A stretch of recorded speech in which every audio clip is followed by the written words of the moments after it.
You're watching CES Live, powered by Ustream.tv, the most powerful way to stream live video, and by NewTek, makers of the TriCaster family of broadcast and streaming systems.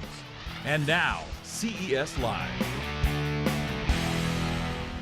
Hey guys, welcome back to our continuing coverage here at CES in Las Vegas 2014. I'm John P. I'm Simon Sage. We've got lots of good coverage coming out. Last one was awesome. Yep. The next one, Nvidia. No. very awesome as well. We have Mithun here. Just say your name properly for me. Mithun. Mithun. Okay, so you know. Right. Somewhere there. Yeah.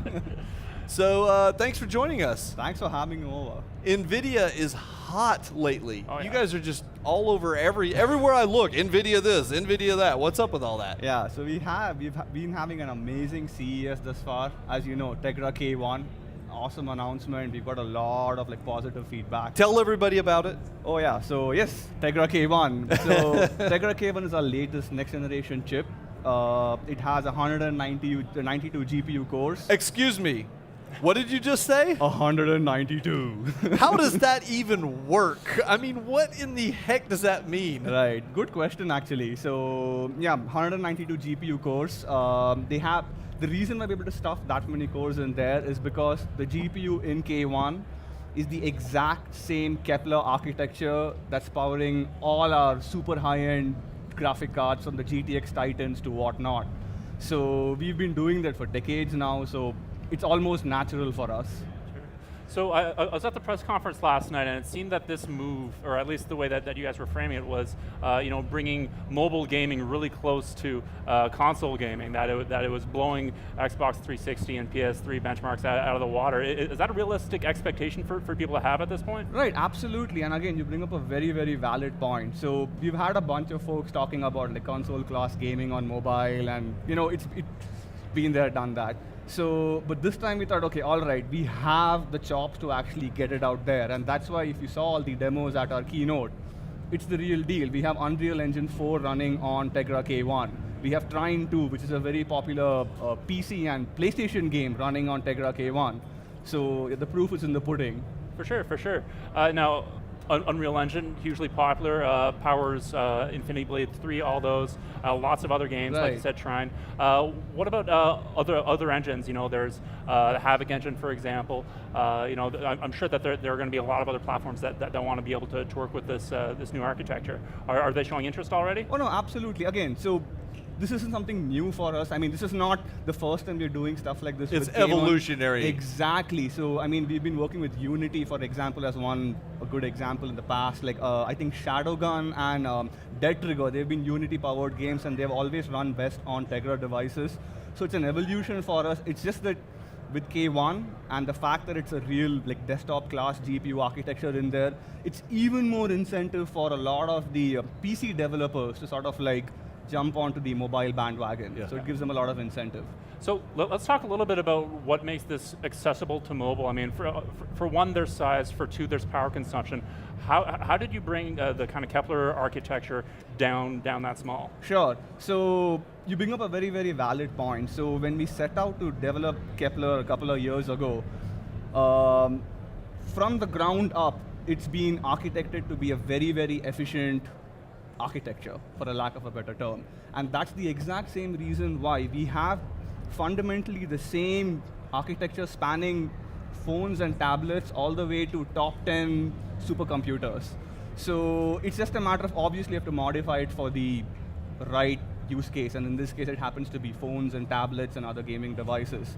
So yep, again, we didn't really have to do anything special. It's just the architecture the way it is. Well, nowadays, if we can move, frankly, I prefer to play my games on a little handheld thing, okay? However, there are times when I'd like to jack it into a TV and watch it there. And of course, now all of these devices will allow us to basically tether either wirelessly or with a HDMI cable to a big device. So why should you have to have your gaming rig be something stuck in a living room that needs a 110 outlet, when you could just carry it with you everywhere and plug it into anything you want? Absolutely, and you bring up a very, very valid point. And Shield is a very good example of that. It's a good segue, actually, right there. Thanks for that. So yeah, Shield is an absolutely amazing device which enables just that.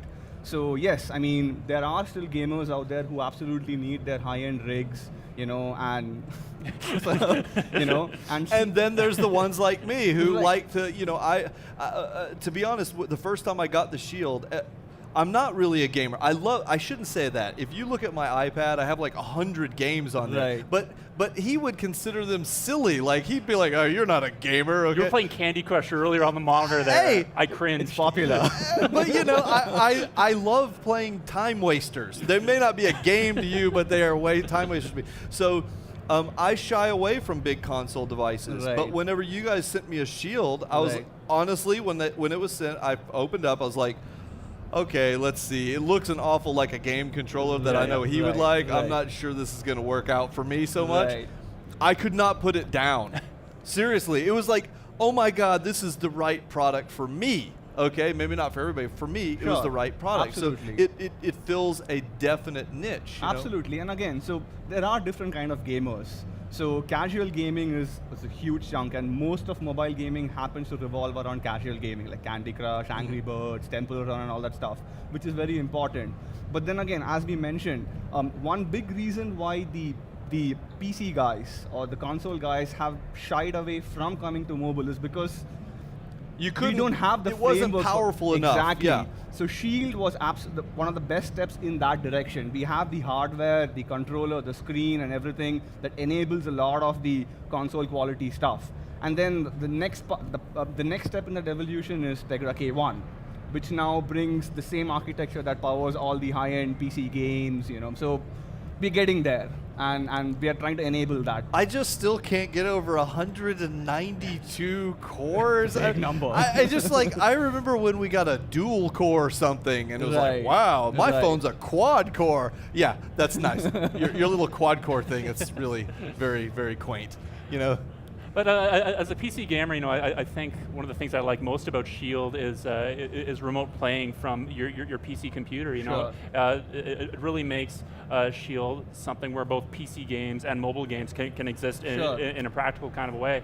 And at the press conference, you guys are showing off true remote cloud gaming. Right. You had the server off in France playing on the Shield there on the floor. I'm curious though, like, over the last year, Shield was announced at the last CES. Why did it take so long to get the remote play involved? I mean, when it first launched, it was just on the local Wi-Fi network. Right. And the remote play was the feature I was really hankering for. Right.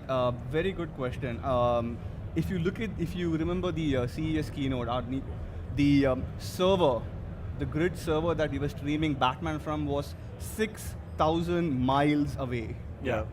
Let's have that 6,000, and it was a live demo right there. So we could have always just productized that and just said, okay, guys, go play with it, and you would have had glitches and a bunch of things. But then the way we work at Nvidia, when we get something out, we want to make sure it's a really good out-of-the-box experience. So to speak to that, we've been having a grid beta running for I think a month now, mostly in Northern California, and we've been getting a lot of positive feedback. So that sort of drive towards getting it right. And and also, let's face it, when you're some little tiny guy and you're announcing something new, you could put it out there and you might have a few thousand users. When you're Nvidia, it has to be ready for like tens of millions of users when you turn it on. Right, absolutely. And again, it's an ecosystem, right? You bring up a very good point. So Shield is a part of a larger ecosystem. You have GeForce, and game streaming, Grid, now that we've announced Grid. So everything, it looks nice in a presentation slide, but there's a lot of really advanced, complex stuff going on behind the scenes. And we wanted to nail that well, before we have people play with it. So yeah, maintaining low latency is key in gaming, absolutely. Right? I mean, with other cloud applications where you're doing VNC or stuff like that, you can deal with a little bit of lag. But when you're doing like a first-person shooter that needs a split second in order for every which interaction, it's got to be definitely. Perfect. Yeah. So yeah, again. So I think we were talking about sub 100 millisecond round trip latency for a 6,000 mile this thing, which is pretty impressive. Crazy, yeah. So very cool. Yeah, very exciting. Okay, everything you're talking about is very cool. We could talk about it all day long. Oh, I could. Yeah. We're out of time, but we do have something else very exciting to share with you guys, and that is giveaways. Ooh. Nvidia has actually given us two amazing things to give to you guys. Number one, we've been talking about the Shield. Guess what? We've got one. We're giving it away. And we've also got a Tegra Note 7. We're giving away one of each of those. Now, if you go to geekbeat.tv/giveaways, you can get all the details on it. But the one for the Shield is a very special giveaway. What we're going to do is, a lot of the things that we're giving away are for people who are watching, but we also wanted to make sure that we have something awesome for the people here at the actual show.